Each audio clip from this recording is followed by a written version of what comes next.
What kind of intro do you want me to do? Wrecking ball. I mean, he's hot. Yeah. I'd smash. I said no vacancy. It's just math. I just take their time and money away. Thanks for watching GameGorgon. We've been GameGorgon. We'll see you guys next time. Bye. And the asshole. Let's just do the f***ing content and then move go. on. Okay, I'm done.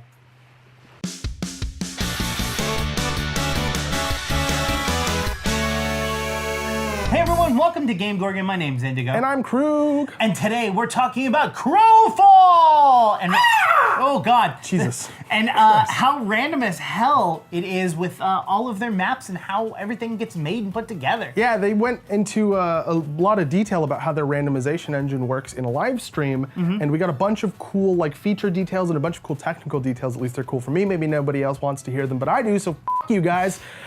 And we're gonna talk about them. Now, before we can really get into how it's random and all of the randomization that goes on with it, I think it's important to kind of go from the basics and understand what some of the definitions and words that they're using. The building blocks. Exactly. So the first thing that they talk about is parcels, which is a single cell, which is a 1x1 square that has some just basic theming going on with it, whether it's snow or dirt or grass or stone or whatever it is, just a basic non-interactive environment. And we've had the word parcel be a common one for Crowfall development for a long time, right? Yes. So we should all know about that one. But the next one is a node. Yes. So a node is a spot where something will spawn, right? Yes. So it's either like a resource or a pack of enemies or any number of things can spawn at a node, and it's specifically placed within that parcel so that it makes sense. Yes. Right? It's not 40 feet in the air, right? No. Yeah, they're placed on the map, and there are, as of right now, it looks like there's 3 different kinds, but we only got a definition for 2 of them. There is resource ones, which are usually colored green on their maps, and then they have red ones, which are NPC, or what they have is called dioramas, which diorama is our next word that we're going to define. Diorama is basically, it's not just a pack of enemies, but instead it is a house, or it is an encampment, or something where NPCs will live or be at. Yeah. And so that's what a diorama is. A structure, or maybe even like a cave, or like some kind of interesting interior, it sounds like, right? Yes, from my understanding, it won't be a cave though. Oh, okay. So caves in like interactive like environments, the way that they're kind of built in the game is a little bit harder to randomize. Oh, okay. So they actually that's its own separate section. So it's going to be anything that's going to live on top of the parcel. Copy that. Now, all parcels, nodes, and dioramas all have a ranking between 1 and 10 based on their attractiveness. No, that's not true. It's going to, well, actually, it kind of is like. Oh yeah, not their physical attractiveness, but their attractiveness as a place to go. It's really their difficulty, right? Yeah. So a rank 1 parcel is like an entry level, like pleb, kill the boars. Well, rank 10 is going to be like, this will one-shot you. Yeah. It's very difficult enemies. And that ranking is also going to determine the quality of resources available at the nodes in that parcel. Exactly. Which is a great way of scaling something. It's, I think, really easy for them to say like, okay, this is spawn, this is gonna be like maybe a little bit easier, and then as it radiates out from spawn, like get a little bit more difficult. That's how they wanna approach that. Or they can just say, this world's all 10, F off. And also a really great way to scale over time as the world deteriorates.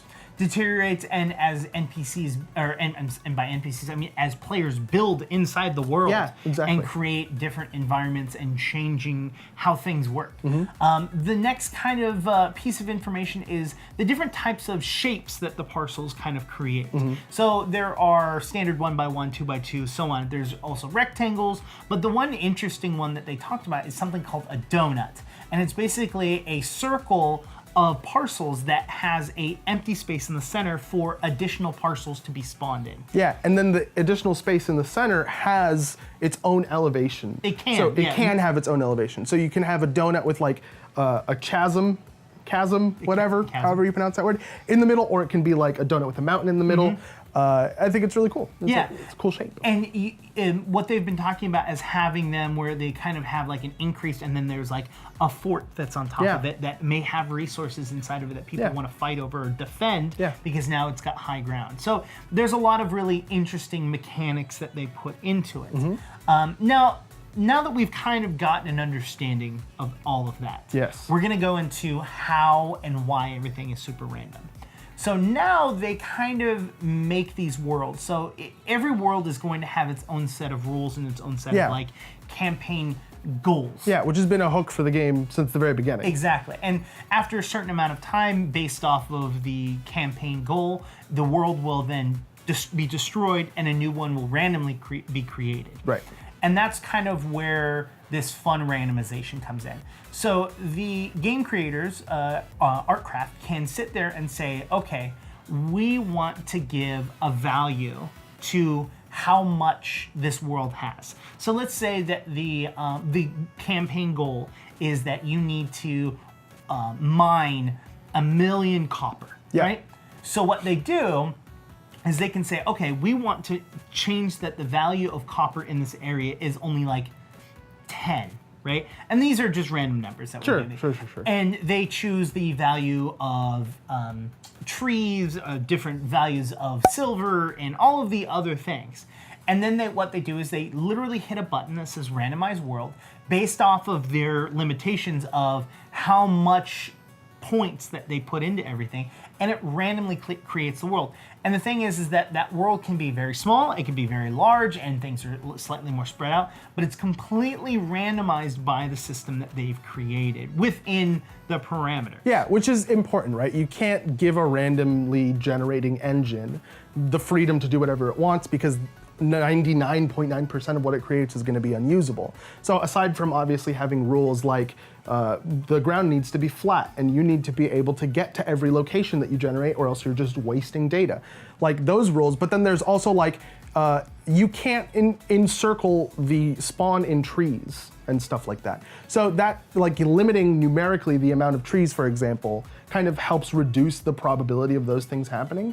Whereas if you just say like, okay, you're allowed to have 50,000 anythings in this world, go ahead and make a random world. Sometimes it's going to be 50,000 trees, right? So giving it a minimum and a maximum and saying, here's like the bare bones what you have to have or what you absolutely cannot have if it doesn't fit the theme of the world they're trying to create, which is I think another, like just setting something to 0, is a really good way for them to control the feeling of a world without having to manually design every part of a world. Mm-hmm. And they actually show us how simple it is, and we'll put a couple of graphics up, but the first image is this kind of curve that they've created, and then the world that it created behind it, and then they just changed the curve just slightly. And it's a huge world. Oh it's my a completely different world. It's massively different. Yeah.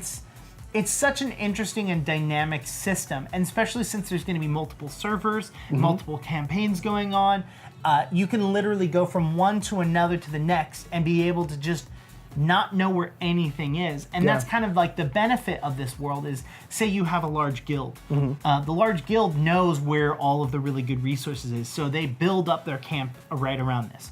Well, when the world gets destroyed and they get a new one, their encampments are destroyed as well. Yeah, and their knowledge is destroyed. Exactly, because they don't know where the resources are anymore. They could be somewhere completely different. They could potentially not exist. I really love it. I think it's a lot of fun. I can't wait to get a hold of... I can't wait to see the first world regeneration. All right, everyone, head down in the comments and let us know if you think that this is interesting, if you think that this is a cool idea. While you guys are down there, make sure to hit the like button, make sure to hit the subscribe button, make sure to hit the bell icon so you can get notification for not just Crowfall, but all of the content that we produce here on QueueTimes.